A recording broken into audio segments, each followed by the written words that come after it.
Hi friends, இன்றைக்கி வீடியோவில் நம்ம சூப்பரான ஒரு ஸ்வீட் ரெசிபி தாங்க பார்க்க போகிறோம். இந்த ஸ்வீட் ரெசிபி ஈஸியாக பிகினர்ஸ் கூட செய்யலாங்க. அதுவும் சட்டுன்னு 10லேருந்து 15 நிமிஷத்தில் செஞ்சிடலாம். வாங்க இதை எப்படி செய்கிறதுங்கிறத வீடியோவில் போய் பார்க்கலாம். அதுக்கு முன்னாடி இதுவரை நம்ம சேனலை சப்ஸ்கிரைப் பண்ணாதவங்க ப்ளீஸ் சப்ஸ்கிரைப் பண்ணிக்கோங்க. பக்கத்தில் இருக்கிற பெல் ஐக்கானை கிளிக் பண்ணிக்கோங்க. வாங்க வீடியோக்குள்ளே போகலாம்.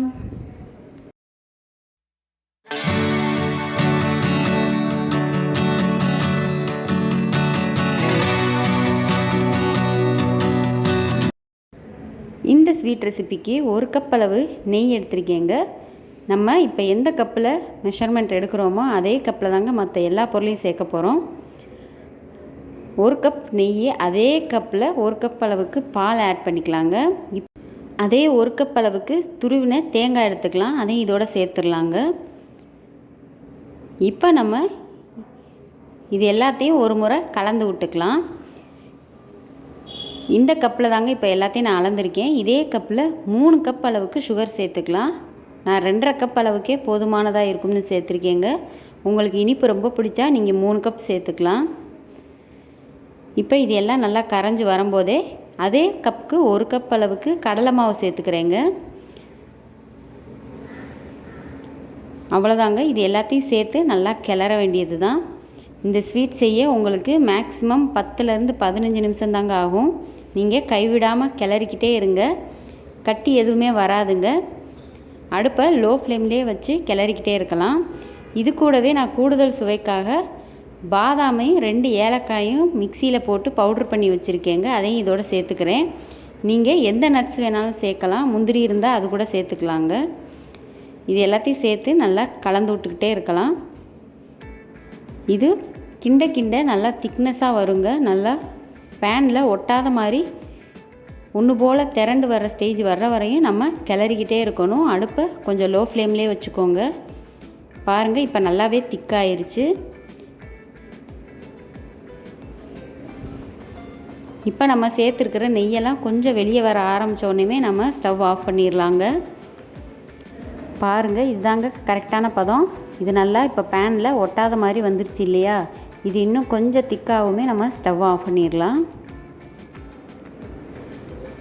இந்த பக்கம் நம்ம தட்டில் நெய் தடவி வச்சிடலாங்க. நம்ம டக்குன்னு இதை எடுத்து தட்டில் சேஞ்ச் பண்ணிடலாம். இதே மாதிரி நம்ம சேனலில் ஏற்கனவே ஸ்வீட் ரெசிபிஸ் அப்லோட் பண்ணியிருக்கேங்க. அதோட லிங்க்கை நான் டிஸ்கிரிப்ஷனில் கொடுக்குறேன், மறக்காமல் செக் பண்ணி பாருங்கள். இப்போ நம்ம இதை தட்டுக்கு ட்ரான்ஸ்ஃபர் பண்ணிடலாம். பாருங்கள், நெய் தடவி வச்சுருக்கேன் இந்த தட்டில். இதை நீங்கள் இப்போ இதை எடுத்து ஊற்றிடலாங்க. இது நல்லா ஒரு 30 நிமிஷம் நல்லா செட் ஆகட்டும். அதுக்கப்புறமா நம்ம பீஸ் போட்டுக்கலாம். பாருங்கள், இப்போ ஒரு 30 நிமிஷத்தில் நல்லா ஆறிடுச்சு. இந்த பர்ஃபி சாப்பிட்றதுக்கு அவ்வளோ டேஸ்ட்டாக இருக்குங்க. கண்டிப்பாக நீங்கள் இதை ட்ரை பண்ணி பாருங்கள். ஈஸியாக ஏதாவது வீட்டில் விசேஷம்னா நம்ம டக்குன்னு வீட்டில் இருக்கிற பொருளை வச்சு சூப்பரான ஸ்வீட் ரெசிபி நம்மளே செஞ்சிடலாங்க. குழந்தைங்கள்லேருந்து பெரியவங்க வரைக்கும் எல்லாருக்குமே இந்த டேஸ்ட்டு ரொம்பவே பிடிக்கும். இது ஒரு பர்ஃபி மாதிரி இல்லாமல் மைசூர் பாக் டேஸ்ட் இல்லாமல் டேஸ்ட் அட்டகாசமாக இருக்குங்க. இதை நீங்கள் ஸ்டோர் பண்ணி வச்சு ஒரு 10 டேஸ் வரையும் கூட வச்சு சாப்பிட்லாங்க.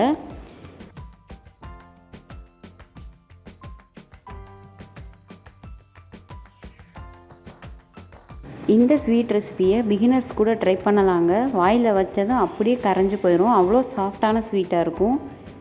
அவ்வளோதாங்க. இப்போ நம்ம இதை சர்வ் பண்ணிடலாம். பாருங்கள், பார்க்கவே டெம்டிங்காக சூப்பராக இருக்குங்க.